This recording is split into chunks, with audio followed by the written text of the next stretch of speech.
तज्जयति परं ज्योति समं समस्तैरनन्तपर्यायी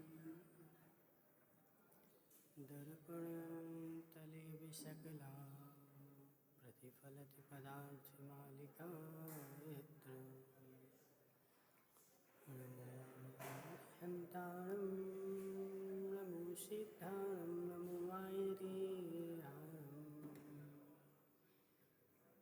नमो अध्यायारं नमो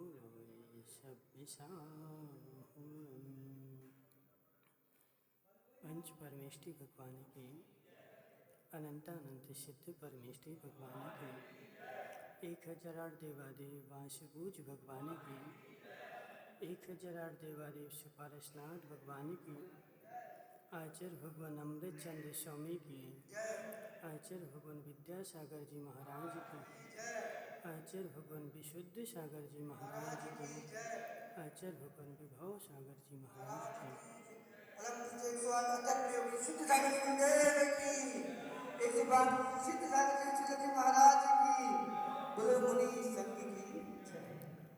मनुष्य तीर्थंकर भगवान की दिव्य देशना शादवाद वाणी जयवंत हो।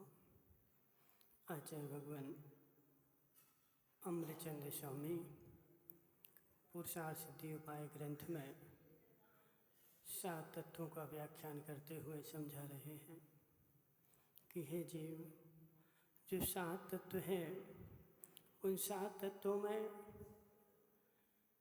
कौन है, कौन उपादेय है और कौन सा गेय है। इन 7 तत्वों को जब ज्ञान में ले लिया तो गेय बन गए। ज्ञान में आने के बाद,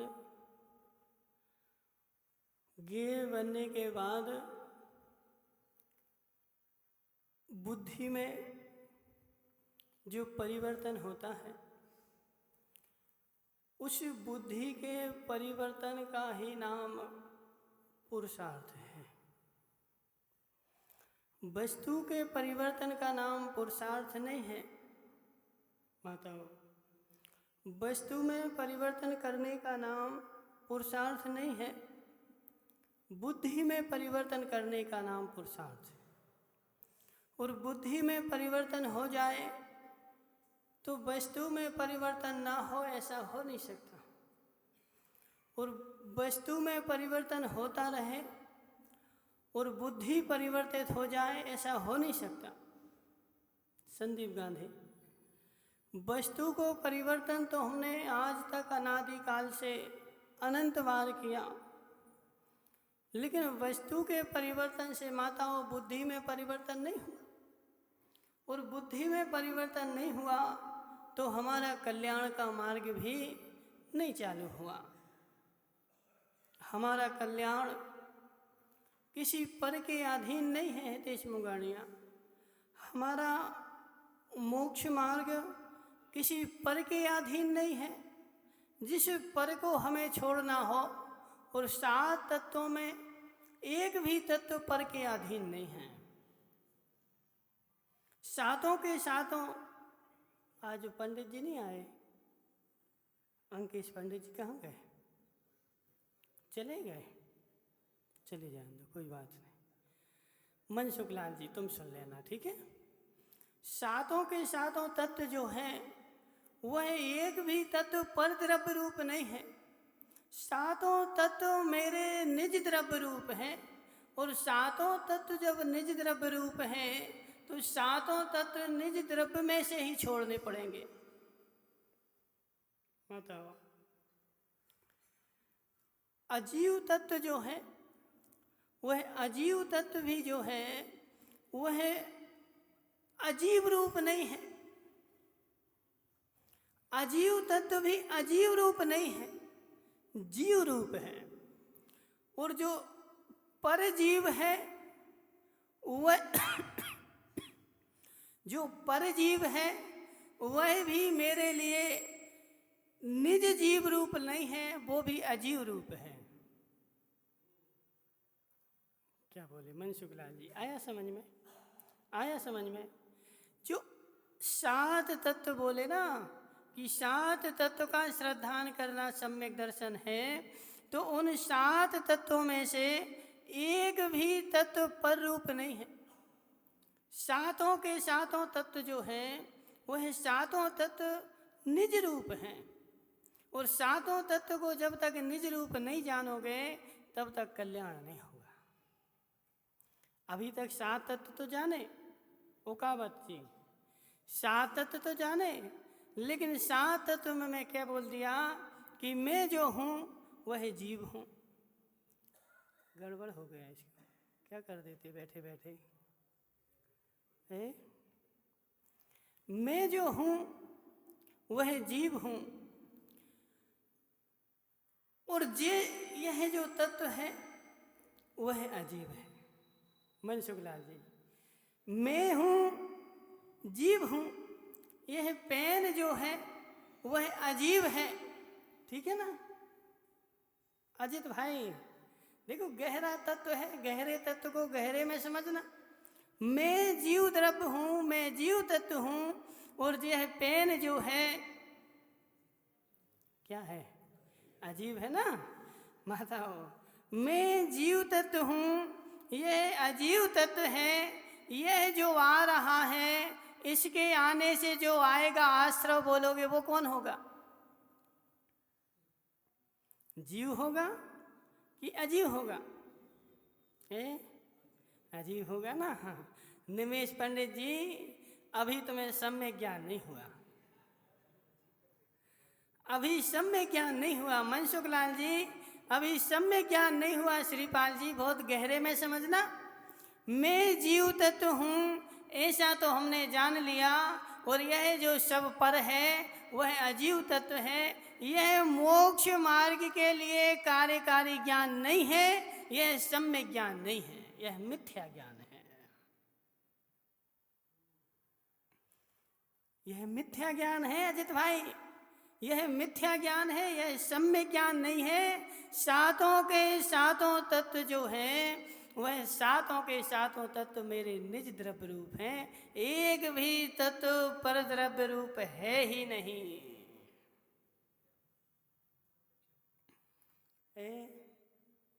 नहीं, अपेक्षा नहीं लगाना, अपेक्षा नहीं लगाना। अपेक्षा लगाओगे तो गड़बड़ हो जाएगी, अपेक्षा लगाओगे तो गड़बड़ हो जाएगी। जिसको मोक्ष मार्ग पर चलना है उसको ऐसा ही मानना पड़ेगा।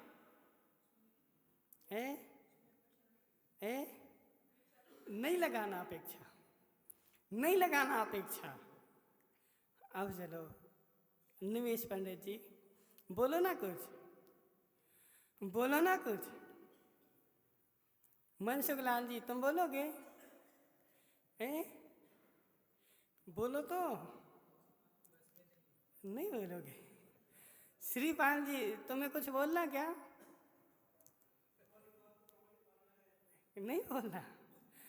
इसमें अपेक्षा नहीं लगाना, इसमें अपेक्षा नहीं लगाना। क्या बोला?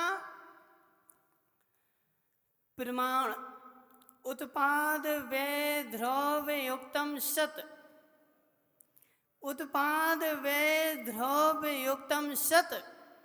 माता, वो बहुत गहरा विषय है। जो ध्रुव है ना, ध्रुव है ना, ये क्या है? जो ध्रुव है ना, जो ध्रुव है ना मनसुख लाल जी, ये ध्रुव क्या है?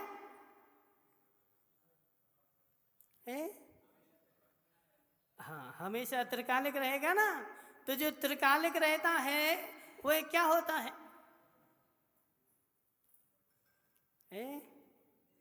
जो त्रिकालिक रहता है वही तो द्रव्य होता है। द्रव्य का कभी नाश नहीं, द्रव्य की कभी उत्पत्ति नहीं। उत्पाद वे ध्रुव युक्तम सत। यदि ध्रुव द्रव्य है तो सत क्या है? ध्रुव द्रव्य है तो सत क्या है? अजित भाई देखो, इतनी गहरी व्याख्या करने में हमें डर लगता है। क्यों? क्योंकि तुम लोग भाग नहीं जाओ। लेकिन तत्व जो है माताओं बहुत गहरा है, बहुत गहरा है।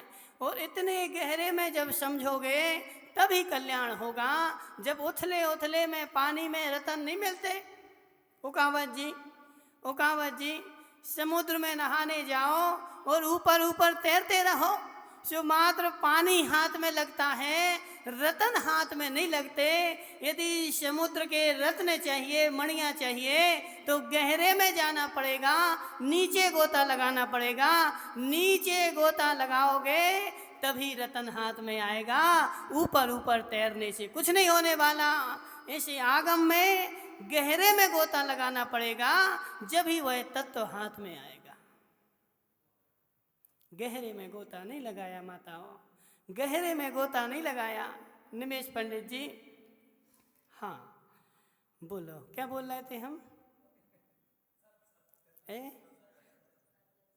सुदीप भाई, सत जो है यदि ध्रुव द्रव्य हो जाएगा तो सत को क्या मानोगे?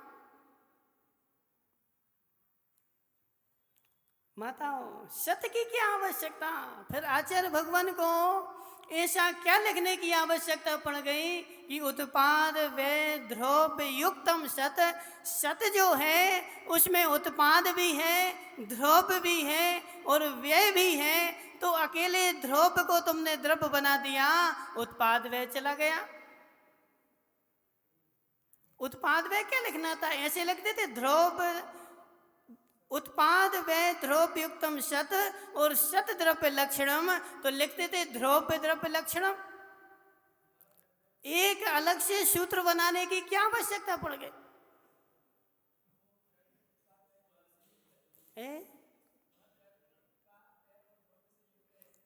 ठीक है ना? वह द्रव्य उत्पाद वे ध्रुव से युक्त है ना, तो वह ध्रुव कौन सी वस्तु है?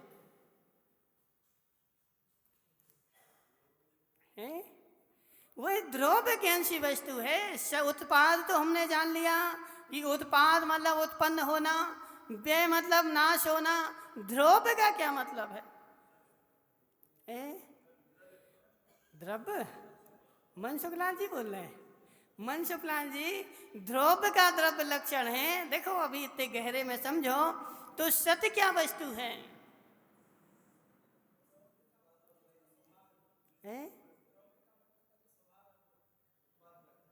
तो ध्रुव में तो उत्पाद व्यय होता नहीं, ध्रुव में तो उत्पाद व्यय होता नहीं। और स्वभाव जो है वो त्रिकालिक रहेगा। मनसुखलाल जी, ध्रुव जो है वह द्रव्य नहीं है, ध्रुव भी गुण है, ध्रुव भी पर्याय है। द्रव्य तो जो है वह सत है, द्रव्य जो है वह सत है। अब आ जाओ यहाँ पे, जब प्रमाण की बात बनाएंगे, जब प्रमाण के रूप में देखेंगे, तो प्रमाण के रूप में सत जो है वह द्रव्य है। उत्पाद व्यय ध्रुव जो है वह उसकी पर्याय है, ध्रुव भी पर्याय है। पंचाष्टिकाय गाथा नंबर 11। अजित भाई नहीं पढ़ी? नहीं पढ़ी? पंचाष्टिकाय गाथा नंबर 11। ध्रुव जो है वो भी पर्याय है, द्रव्य नहीं है। क्योंकि यदि ध्रुव को द्रव्य मान लोगे, यदि ध्रुव को प्रमाण का विषय मान लोगे, तो फिर यहाँ पर उत्पाद व्यय का अभाव हो जाएगा और पूर्ण रूप से द्रव्य जो होगा वह ध्रुव हो जाएगा। इसलिए माताओं, ध्रुव जो है द्रव्य नहीं है, ध्रुव जो है वह गुण है। उत्पाद व्यय और ध्रुव तीनों से जो संयुक्त है वह प्रमाण का द्रव्य है। अब यहाँ पे दूसरी जगह आ जाओ, दूसरी जगह आ जाओ। जब हम सम्यक दर्शन प्राप्ति की व्याख्या करेंगे तो यहाँ पर हम मात्र मात्र मात्र निज पारिणामिक भाव को ही द्रव्य बोलेंगे। क्यों? तो एक बात सुन लो, जब वस्तु की सिद्धि करना हो तो प्रमाण पूज्य होता है राजवार्तिक अकलंक स्वामी। जब वस्तु की सिद्धि करना हो तो प्रमाण पूज्य होता है, और जब प्रयोजन की सिद्धि करना हो तो नय पूज्य होता है। नय को ही हम सर्वस्व कहते हैं। कब? जब वस्तु की सिद्धि, प्रयोजन की सिद्धि करना हो, और जब वस्तु की सिद्धि करना हो तो प्रमाण को लाके आना पड़ता है। निमेश पंडित जी, नहीं पढ़ा तुमने? ऐसा पढ़ा है तो अभी क्या बोल रहे थे? अभी क्या बोल रहे थे कि द्रव्य जो है वही द्रव्य है? तो आ गई ना समझ में बात? आ गई ना समझ में बात? मेरी निज आत्मा ही सर्वस्व है। कब? कब? जब वस्तु की नहीं, प्रयोजन की सिद्धि करना हो। जब प्रयोजन की सिद्धि करना हो मनसुखलाल जी, सम्यक दर्शन किससे होगा? सम्यक दर्शन किससे होगा? नहीं आ रहा माताओं समझ में? सुनो, तुम्हारी बात बताते हैं, ठीक है ना? माताओं, तुमने भोजन बना के धर दिया, बेटे का पिता आ गया खाने के लिए। अब बेटे के पिता ने भोजन खा रहा है, और तुम सामने बैठी पूछ रहे कैसा लग रहा? पूछते कि नहीं पूछते? कैसा लग रहा? अब बदामी लाल जी, अब यदि अच्छा नहीं हो तो क्या कहोगे? बोलो ना। अच्छा भी नहीं हो तो क्या कहोगे? अच्छा है, देख लो क्या क्या बोल रहा है। बोले अच्छा भी नहीं हो तो कहेंगे कि भोजन अच्छा है। क्यों? क्योंकि यदि आज खराब बोल दिया तो कल से भोजन नहीं मिलेगा। समझ रहे ना? इसलिए बोल दिया कि हे देवी, जो है सो है। अब खराब भी हो ना तो फिर से बनने वाला है नहीं है, और अच्छा भी हो और अच्छे की प्रशंसा कर दो, और थोड़ा भी खराब होगा तो कल से फिर वैसे ही मिलने वाला है। माताओं समझ रहे ना? तो उसमें नमक भी ज़्यादा डला है, और देवी पूछेगी कैसा है तो बोलोगे बहुत अच्छा है, बहुत अच्छा है। क्यों? क्योंकि कल से मिलता तो रहे, हमारे प्रयोजन की सिद्धि तो हो जाए, सबसे अच्छा है। और बदामी लाल जी तो क्या बोलते? बोले संसार में ऐसा भोजन हमने कभी खाया ही नहीं। हुकावत जी, हुकावत जी, भले वह कच्चा हो, भले उसमें 1 किलो नमक डला हो, भले उसमें मिर्ची मिर्ची भी पड़ी हो, फिर भी क्या बोलते? बोले जी ऐसा भोजन तो हमने कभी। तो क्या ऐसा भोजन होता नहीं?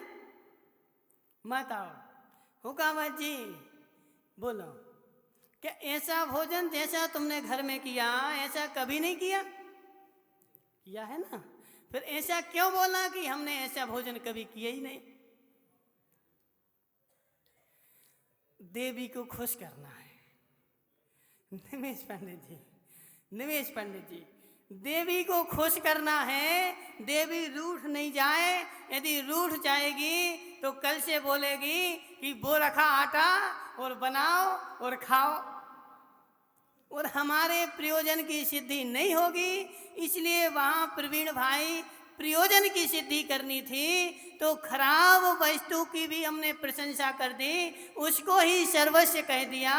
ऐसे मेरे निज प्रयोजन की सिद्धि करना है, इसलिए निज प्रयोजन की सिद्धि तो तभी होगी जब 7 तत्वों को निज रूप मानोगे।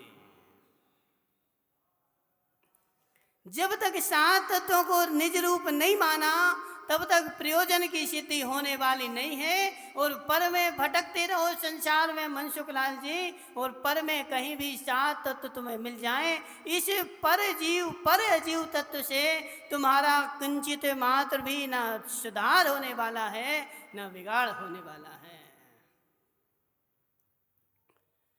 डॉक्टर प्रभाव, यह क्या है? पेन है ना, यह पुण्य तत्व है कि पाप तत्व है? इसमें पुण्य है कि पाप है? अजित भाई, इस पेन में पुण्य है कि पाप है?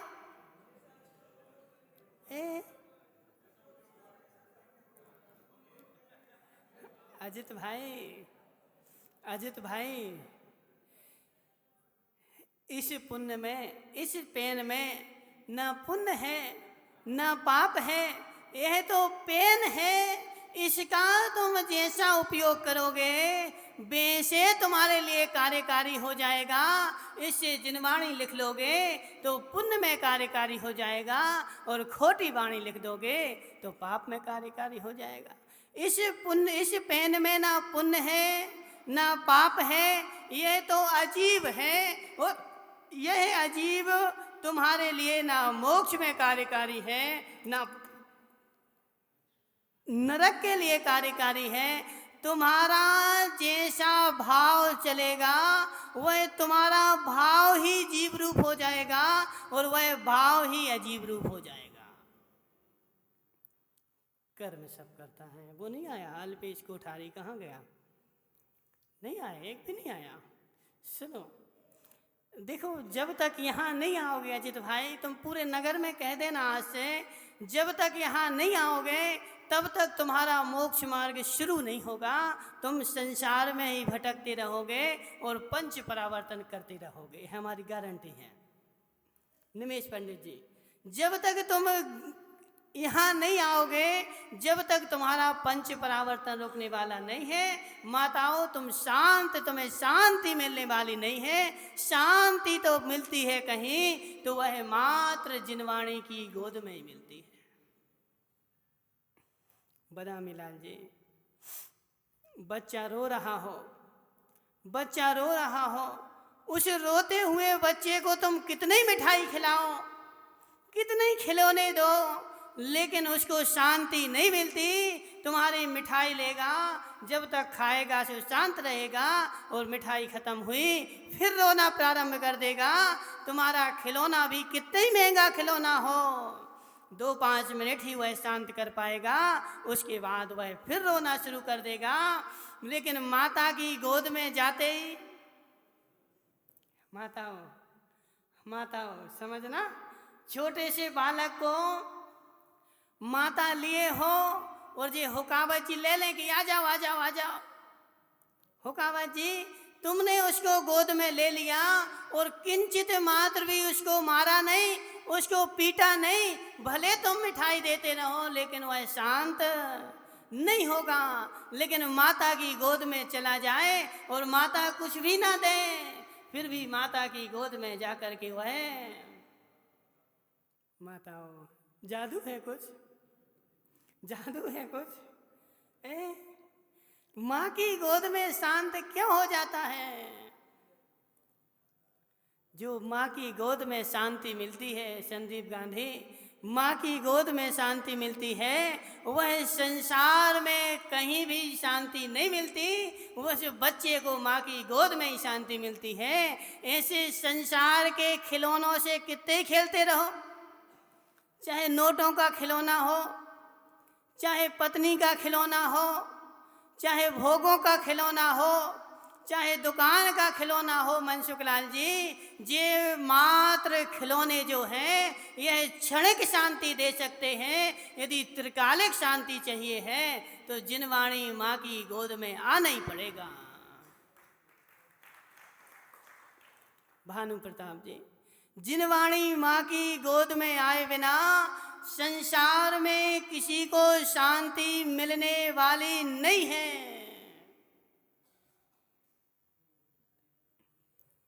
क्या बोला माता, क्या बोला? जिन वाणी माँ की गोद में आए बिना शांति मिलने वाली नहीं है, शांति मिलने वाली नहीं है। अभी क्या नाम है इनका, निमेश पंडित जी जंगल गए थे अजित भाई, सो रास्ते में चर्चा हो रही थी, खूब जोर जोर से बोले क्या? बोले कर्म करता, सब कर्म करता है, जैसा कर्म होता है सो वैसे ही हो जाता है, जैसे कर्म आता है सो कर्म हो जाता है। कर्म ही करता ना, सब कर्म ही करता ना, तो बैठे रहो घर में, बैठे रहो। निमेश पंडित जी सब कर्म ही करता है, तुमने कर्म को सारी अपनी चाबी सौंप दी कि करते रहो, तुम्हें जैसा करना है सो भटकते रहो संसार में। माताओं, कर्म ही सब कुछ करेगा। तो कर्म कर्म हिताबंदी, जीवो जीव हितस्पृहा, श्वासा प्रभाव भूयस्ते, श्वासा प्रभाव भूयस्ते दन्यत को वा गच्छति। अजित भाई सुनो, श्वासा प्रभाव भूयस्ते, जिसका जगत में प्रभाव हो, जिसकी जगत में मान्यता हो, जिसका प्रभाव हो, तो वह अपना अपना करता है। कर्म कर्म हिताबंदी। अजित भाई वो कहाँ गए तुम्हारे सरपंच साहब? सुनो सरपंच जी, तुम सरपंच बन गए, ठीक है ना, अब तुम्हारे हाथ में गद्दी आ गई, अब तुम क्या करोगे? कर्म कर्म हिताबंदी, जीवो जीव हितस्पृहा। तो जीव में अपने परिवार का हित करूंगा। यदि कोई योजना निकलेगी तो पहले योजना में किसको लगाओगे? अजित लाला भट्ट को। अजित भाई अपनों अपनों का हित, अपने अपने का हित सब करते हैं। जिसका प्रभाव फैल रहा हो वह अपना हित करना चाहता है, ऐसा हम नहीं बोल रहे। ऐसा इष्टोपदेश की 31 नंबर गाथा में आचार्य पूज्य पाद स्वामी ने लिखा है कि जिसका प्रभाव फैल रहा हो वह अपना हित करता है, पर का हित नहीं करता। तो कर्म का प्रभाव फैल रहा है और कर्म के प्रभाव में तुम संसार में भटक रहे हो, तो कर्म अपना हित चाहेगा कि तुम्हारा हित चाहेगा? कर्म अपना हित चाहेगा ना। तो अजित भाई यही तो कर्म अपना हित चाह रहा है कि कर्म का जब उदय आता है तो तुम अपना हित नहीं कर पाते, कर्म का हित करते हैं। क्रोध का उदय आया, श्रीपाल जी क्रोध का उदय आया, बोले हमारी क्रोध भड़क रही, क्रोध की ज्वाला भड़क रही, हम शांत नहीं रह सकते, हम क्रोध की ज्वाला भड़क रही और भड़की और तुम भड़क पड़े। कर्म कर्म हिताबंदी, उस कर्म ने अपना हित कर लिया कि यह बेचारा जीव मुझसे ना छूट जाए, इससे मुझसे छूट जाएगा तो मैं कहाँ जाके रहूँगा। हुकावत जी बारिश हो रही है, हमारा मकान न गिर पड़े, यदि मकान गिर पड़ेगा तो मैं कहाँ जाके रहूँगा। ऐसे कर्म जो है ना, जी जो तुम्हारा शरीर बैठा, यह जीव बैठा, यह इस कर्म का घर है। कर्म माताओं जहाँ आके रहता है ऐसा कर्म का यह घर है, और उस घर में का कौन चाहेगा कि मेरा घर गिर पड़े? निमेश पंडित जी तुम चाहोगे? नहीं चाहोगे। कौन ऐसा चाहेगा कि मेरा घर गिर पड़े? तो कोई अपना घर नहीं गिराना चाहता। इसलिए तुम्हारे जीव द्रव्य पर अभी कर्म का प्रभाव फैला हुआ है, और तुमने ऐसी मान्यता कर ली कि जो होता है कर्म से होता है, जैसा कर्म होता है वैसा होता है। यह तुम्हारा प्रभाव नहीं, कर्म का प्रभाव है।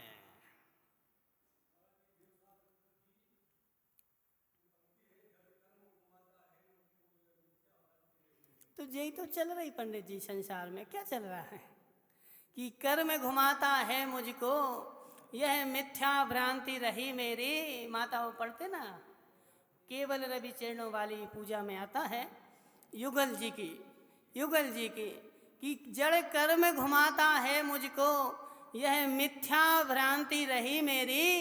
निमेश पंडित जी अपने मित्रों को समझा देना, जड़ कर्म मुझे घुमा रहा है। जब तक ऐसी भ्रांति रहेगी तब तक तुम घूमते रहोगे। यह मान्यता भी कर्म का उदय से ही आती है कि जो कुछ होता है कर्म से होता है, जो कुछ होता है कर्म से होता है। तो सब कुछ यदि कर्म से होता रहेगा तो तुम क्या करोगे? कर्म तुम क्या करोगे? देखो, सुनो हमारी बात अजित भाई, संसार में ऐसी मान्यता वाले भी लोग हैं, ऐसी मान्यता वाले भी लोग हैं, अभी तुम्हें पता नहीं, ऐसा ऐसा भी दर्शन हुआ है, ऐसे ऐसे भी लोग हुए भारत की भूमि पर जिन्होंने क्या लिखी, एक पुस्तक आई, बोले क्या, भोग से समाधि पढ़ी है, योग से नहीं, भोग से समाधि। फिर वो कहाँ गए? लक्ष्मीलाल जी, लक्ष्मीलाल जी नहीं आए? लक्ष्मीलाल जी, तुम कौन सी पुस्तक पढ़ रहे थे?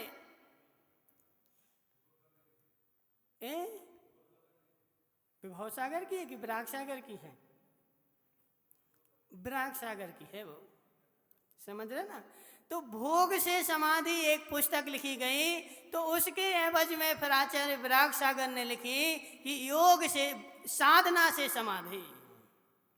तो भोग से समाधि कहने वाले इस पृथ्वी पर लोग हैं जो क्या कहते हैं, बोले खूब भोग भोगो, खूब भोग भोगो, पांचों इंद्रियों के भोग भोगो। जब इंद्रियां शिथिल हो जाएंगी तो आत्मा शांत हो जाएगी, आत्मा में शांति हो जाएगी। लेकिन माताओं, भोग से कभी भी शांति नहीं होती, अग्नि में ईंधन डालने से कभी भी शांति नहीं मिलती, और भोग से कभी भी त्रिकाल में समाधि नहीं होती। भोग से त्रिकाल में समाधि नहीं होती। समाधि तो जब भी होगी तो योग से ही होगी। भोग भोगने से कभी भी शांति नहीं मिलेगी। भोग भोगने से तुम शांति नहीं मिल रही है, वो शक्ति क्षीण हो गई ना, तुम्हारे पास शक्ति नहीं बची, इसलिए तुम शांत बैठे हो। देखो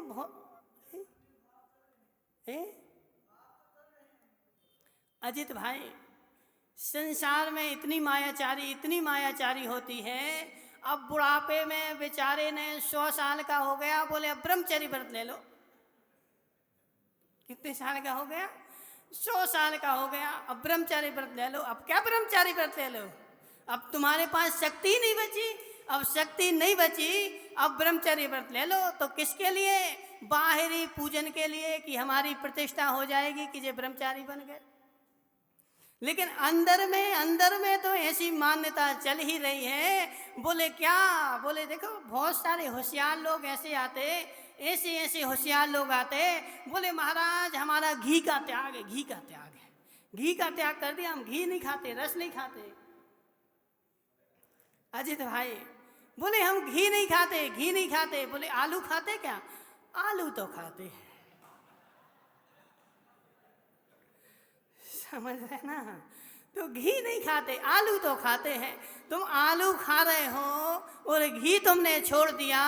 अभी तुम्हारा यह छोड़ना मोक्ष का कार्यकारी नहीं है, ये घी छोड़ना भी संसार के लिए ही कार्यकारी है। क्यों? क्योंकि तुम्हारे शरीर में पच नहीं रहता, इसलिए तुमने छोड़ा है, मोक्ष के लिए थोड़ी छोड़ा। देखो, डॉक्टर तो पूरी जायदाद छुड़वा दे सो व्यक्ति छोड़ने के लिए राजी है। डॉक्टर बोलते हैं कि अब तुम्हें एक काम करना है, शरीर में शक्ति नहीं है, पचता नहीं है। ऐसे बहुत सारे बूढ़े बूढ़े लोग हैं अजित भाई, जो बेचारे धर्म सभा में आकर के और धर्मात्मा बने बैठे हैं। लेकिन कैसे धर्मात्मा? मजबूरी के धर्मात्मा, समझ रहे ना, मजबूरी के धर्मात्मा। क्यों? अब बोले पचाने की शक्ति नहीं है, पचाने की शक्ति नहीं है, अब हम धर्मात्मा बन गए। ऐसा धर्मात्मा पना मोक्ष मार्ग में तो किंचित मात्र भी कार्यकारी नहीं है। वह धर्मात्मा पना मात्र संसार चलाने के लिए ही कार्यकारी है। निमेश पंडित जी समझ रहे ना? क्या समझ रहे हैं? अजीव तत्व भी जीव रूप है। क्या है? अजीव तत्व भी जीव रूप है, अजीव तत्व भी जीव रूप है, जीव भी अजीव हो जाता है, जीव भी अजीव हो जाता है। ये समझदार की भाषा है। जीव भी अजीव हो जाता है। हे जीव, हे जीव, तेरे पास चैतन्य शक्ति ज्ञानानंद टंकोत्कीर्ण स्वभावी तू भगवान आत्मा है, और तू जो अजीव हो गया, अजीव हो गया। मनसुख लाल जी, जीव भी अजीव हो जाता है। जो जीव कर्म के आश्रित बैठा है कि जैसा कर्म करेगा वैसा होगा, जैसा कर्म करेगा वैसा होता है, वह जीव नहीं है, वह अजीव है, वह जीव नहीं है। हितेश मुंगाड़िया, वह जीव नहीं है, वह अजीव है। यदि कर्म ही सब कुछ करता रहे तो तुम संसार से पार कब होगे? जीव तो अजीव तो तुम्हें कभी छोड़ेगा नहीं। माता निमेश पंडित जी सुनना, तुमने किसी को उधार दे दिए कितने? 1000 रुपया, ठीक है ना जी। संदीप गांधी को 1000 उधार दे दिए, और तुमने संदीप से गांधी से क्या बोला? बोले एक काम करो, 100 रुपया महीना देते जाना। संदीप गांधी होशियार बन गया। देखो, बोले 1000 मिल गए, 1000 मिल गए, 1000 रुपया दे दिए, 100 रुपया तो ले रहा है। अब तुम उससे पुचकार के जब 100 रुपये देने जाएगा, वो फिर बोलेगा पंडित जी अभी हमारे पास 1000 नहीं है। कोई बात नहीं, तुम तो 100 देते रहो, ठीक है ना। अजित भाई 1000 नहीं है, कोई बात नहीं, तुम तो 100 देते रहो। अब 100 तुम दे रहे संदीप गांधी हर महीने, अब निमेश पंडित जी 1000 कम मांगेंगे तुमसे। निमेश पंडित जी तुम बता दो, तुम मुझसे 1000 कम मांगोगे? नहीं मांगोगे? क्यों? तुम इतने भोले भाले कब से हो गए? इतने भोले वाले कब से हो गए कि 100 रुपया के राग में 1000 नहीं मांगोगे? वह 100 करके तो आ रहे हैं, 100 करके आ रहे हैं, लेकिन 100 करके ऐसे कई हजार आ जाएंगे, और 1000 ले लोगे तो 100 बंद हो जाएंगे। इसलिए निमेश पंडित जी कभी नहीं चाहेंगे कि 1000 वापस दे जाएं, वो तो चाहेंगे 1000 और ले जाए। 100 की जगह 200 देगा निमेश पंडित जी, 100 की जगह 200 देगा। वह 200 जो आ रहे हैं वह तुम्हारे हित रूप हैं कि अहित रूप है? हित रूप है ना। तो ऐसे कर्म जो है ना, कर्म उदय में आया और कर्म ही सब कुछ करता रहे, तो आज जितना कर्म आया है, कर्म फिर उससे और अनंत गुना बांधेगा, और ऐसे अनंत गुणों की परिपाटी चलती रहेगी, तो मोक्ष कब जाओगे? संदीप गांधी, मोक्ष कब जाओगे? कर्म ही सब कुछ करता है, ऐसा नहीं है। कर्म ही सब कुछ करता है, ऐसा नहीं है। कर्म सब कुछ करेगा, मैं तो निष्क्रिय हो जाऊंगा, मेरे पास कोई क्रिया ही नहीं बचेगी, और मैं भी जो हूं, कर्म बलवान नहीं है, मैं बलवान हूं। कर्म बलवान नहीं है, कर्म का उदय आना तो नहीं टाला जा सकता, लेकिन कर्म के भोग को माताओं टाला जा सकता है। राजा का चक्रवर्ती बनना कर्म का उदय है।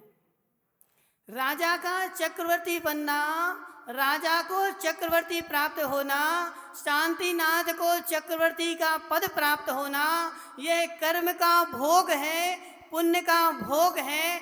तो यदि पुण्य का भोग भोगना नियत होता तो वह तीर्थंकर कैसे बनते? ठीक है ना। कर्म का उदय आना नियत है मनसुख लाल जी, कर्म का उदय आना नियत है। कर्म का उदय आएगा ही आएगा, भोगना नहीं भोगना वह तुम्हारे अधीन है। यदि तुम भोगोगे तो कर्म और आएगा, और नहीं भोगोगे तो कर्म नहीं आएगा। इसलिए जैसा कर्म होता है, जैसा कर्म करता है वैसा होता है, यह धारणा मिथ्यात्व की पुष्टि रूप है, मिथ्यात्व की प्रतीति रूप है। कर्म जैसा करेगा वैसा होगा, ऐसा नहीं है। मैं जैसा करूँगा वैसा होगा, मैं जैसा करूँगा वैसा होगा। कर्म जैसा करे। निमेश पंडित जी समझा देना अपने मित्रों को, बेचारे संसार में भटक रहे, उनसे बोल दो एक बार जिनवाणी तो सुन लो, कल्याण हो जाए। वरना संसार में भटकते भटकते तो अनादि काल निकल गया और अनंत काल और निकल जाएगा। जब तक जिनवाणी माँ की गोद में नहीं आओगे तब तक शांति मिलने वाली नहीं है। हुकावत जी, संसार में कहीं भी भटकते रहो, शांति तो मात्र माँ की गोद में मिलती है।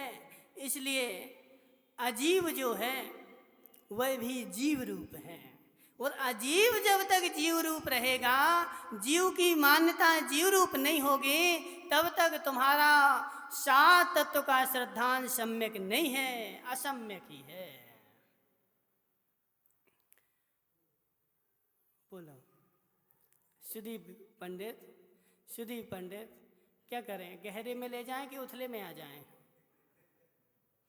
माताओं जैसा बोलोगे वैसा करेंगे। बोलो गहरे में ले जाएं कि ऊपर आ जाएं? देखो सबका परोपकार तो गहराई में होगा, सबका परोपकार तो गहराई में होगा। क्यों? क्योंकि रतन तो गहराई में रखे हैं, ऊपर तो क्या है, ऊपर तो कचरा है, कचरा है माताओं। समुद्र के ऊपर में क्या है, समुद्र के ऊपर में क्या है? जितना कचरा डालोगे समुद्र में वह सारा ऊपर आ जाता है, नीचे किंचित मात्र भी कचरा नहीं जाता। नीचे तो वही जाएगा जो रतन होगा, बहुमूल्य चीज होगी। कचरा ऊपर ऊपर तैरता रहेगा, तो ऊपर आओगे कचरा मिलेगा, नीचे जाओगे रत्न मिलेंगे। क्या चाहिए माता, क्या चाहिए माता?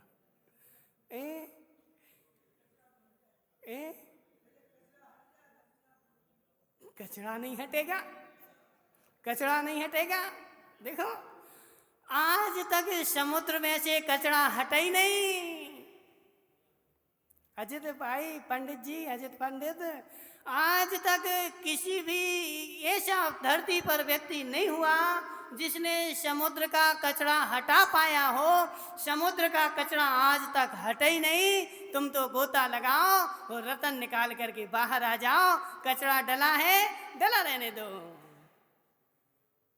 सेठ जी साहब क्या होता, ऐसे ही होता कि नहीं होता? रोड पर चले जाओ निमेश पंडित जी, अब इतना कचरा डला है, इतना कचरा डला है, सो हम क्या करते, जहाँ कचरा नहीं हो सो हम बच के निकल जाते और कचरा वहाँ डला रहने देते। और तुम सोचो कि नहीं हम तो पहले रोड साफ करेंगे फिर यहाँ से चलेंगे। सो निमेश पंडित जी यहाँ की साफ करके वहाँ जाओगे, सो संदीप गांधी आएगा यहाँ वोट डाल देगा।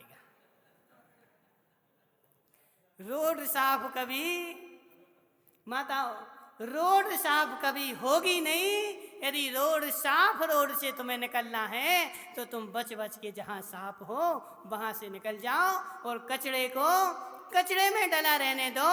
कचरा कभी भी साफ होगा नहीं भानु प्रताप जी, किसी का कचरा कभी साफ होगा नहीं। मात्र अपने मस्तिष्क का साफ कर लो, जितना पैर रखना है उतना साफ कर लो और पैर रख करके आगे निकल जाओ। इसलिए अपनी बुद्धि को ठीक कर लो।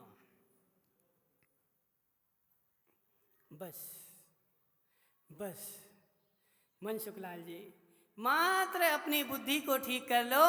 एक भी तत्व पर द्रव्य रूप नहीं है। सातों के सातों तत्व जो हैं वह निज द्रव्य रूप है।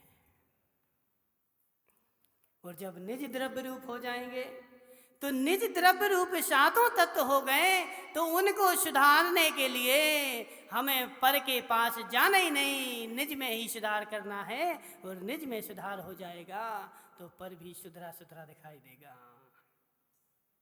भानु प्रताप जी सुनो, अभी जब हम मंगलाचरण कर रहे थे तो जी भानु प्रताप जी, बदामी लाल जी खूब हल्ला कर रहे थे, खूब हल्ला कर रहे थे। क्यों?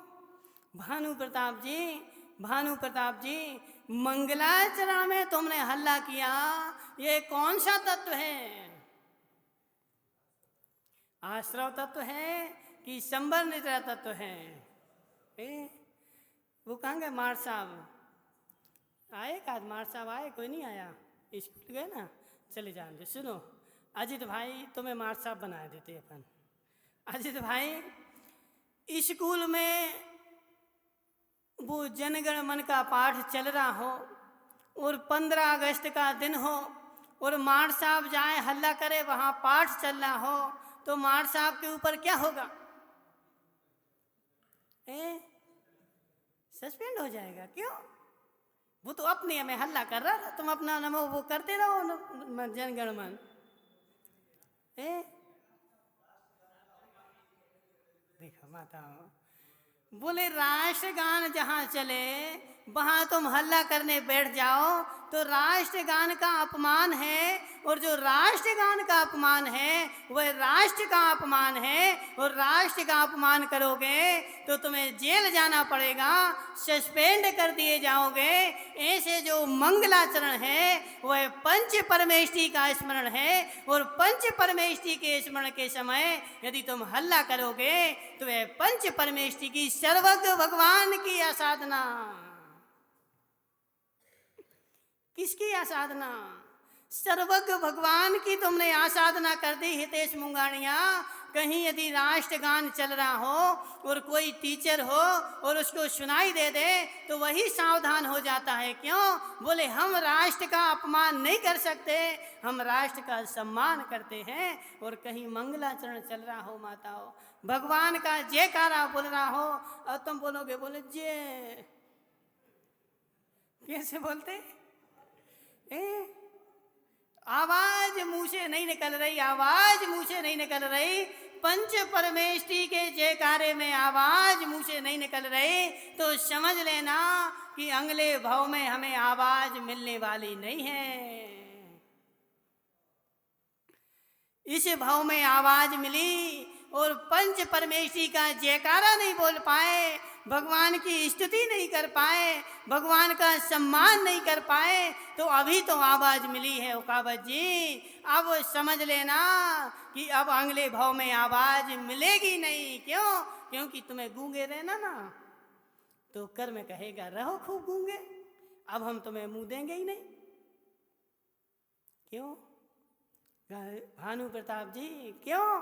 क्योंकि तुमने भगवान सर्वज्ञ देव की आसाधना कर दी, जिनवाणी की आसाधना कर दी, पंच परमेष्टि की आसाधना कर दी। जब मंगलाचरण बोल रहा था तो उस समय उत्साह, ऐसा उल्लास आना चाहिए था, ऐसा उल्लास आना चाहिए था कि आचार्य भगवान बोलते हैं, हुकावत जी तुम्हारी दुकान पर कोई आदिवासी आ जाए, हालांकि आजकल तो सब प्रचलन बंद हो गया ना, आदिवासी आ जाए और उसको गर्मी जेठ की धूप लग रही हो और जेठ की धूप में उसका कंठ सूख रहा हो, अब हम अपना बर्तन तो उसको देंगे नहीं? दे देते अजित भाई? नहीं देते। क्या करते फिर? अलग सी बात रखे ना।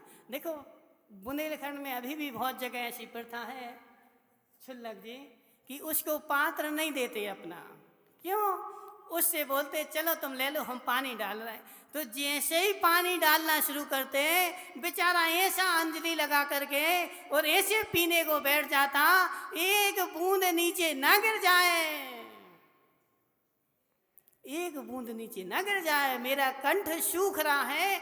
ऐसे जिसको ऐसे भाव की तपन हो रही हो, जिसको ऐसे पंच परावर्तन में तप रहा हो, पंच परावर्तन में जिसको नहीं भटकना हो और जिसको मोक्ष जाना हो, उस वह जीव जब जिनवाणी खिरे, जिनेंद्र भगवान की वाणी शुरू हो तो ऐसे कर्ण अंजलि लगा करके सुनता है, एक बूंद भी अलग न चली जाए। पदामीलाल जी, एक बूंद भी पानी के नीचे ना गिर जाए, एक बूंद बेस्ट चली जाएगी, मेरा गला रह जाएगा सूखा सूखा, ऐसे एक बेग एक शब्द भी जिनवाणी का चला जाएगा, मेरे संसार की तपन नहीं बैठ पाएगी माताओं। इसलिए जिनवाणी सुनो, पानी जैसे पानी पीते ना अंजलि लगा के, ऐसे जिनवाणी सुनो कर्ण अंजलि लगा करके, एक शब्द भी ना चला जाए, मेरे द्वारा एक भी परमेष्टि की आसाधना ना हो जाए। आसाधना हो जाएगी, आश्रव वंद तत्व हो जाएगा, संबर निद्रा चली जाएगी। आसाधना माताओं, आसाधना मेरे द्वारा किंचित मात्र भी एक भी परमेष्टि की ना हो जाए, जिनवाणी की ना हो जाए। मुझे हितेश मुंगाणिया, जब राष्ट्रगान का तुमने अपमान किया, सम्मान नहीं किया, तो तुम्हें यह पुद्गल की जेल में बंद होना पड़ा, सस्पेंड हो गए। ऐसे तुम जब परमेष्टि की आसाधना करोगे भानु प्रताप जी, तो कर्मों की जेल में जाना पड़ेगा और कर्मों की जेल में बंद हो जाओगे, तुम्हारा धर्म छूट जाएगा। जैसे उसका मास्टरी छूट गई ना, मास्टरी छूट गई राष्ट्रगान का अपमान करने से, ऐसे जिनवाणी का अपमान करने से धर्म से सस्पेंड हो जाओगे और कर्मों की जेल मिल जाएगी। हो गया कौन सा तत्व? आश्रव बंध तत्व आ गया और संबर निराम तत्व, मोक्ष तत्व हमसे अलग चला गया। इसलिए सातों तत्व जो हैं, अब तुम्हारा आज पंच परावर्तन फिर रह गया। सुदीप गांधी, सुदीप भाई, अब समय नहीं अपन को पंच परावर्तन लेने का, ठीक है ना। आज पंच परावर्तन फिर रह गया, फिर देखेंगे कभी। माताओं, जब तक सात तत्व को निज रूप नहीं जानोगे, तब तक पंच परावर्तन रुकने वाला नहीं है। सात तत्व को पहले निज रूप जानो। सातों के सातों तत्व जो हैं वह मेरे रूप हैं, पर रूप नहीं है। अभी तक मैंने क्या जाना? पर रूप। सात तत्व को पर रूप जानना मात्र जानना है, वह जानना कल्याणकारी नहीं। उन सात तत्व को जब निज रूप जानोगे, तब वह सात तत्व का जानना मोक्ष मार्ग के लिए मात्र जानना होगा, सम्यक मिथ्या नहीं होगा।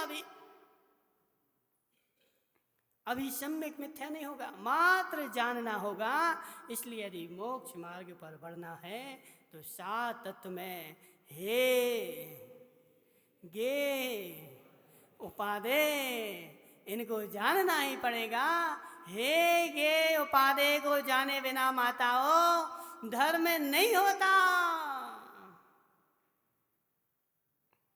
और बोले अजित भाई की बंद कर दे।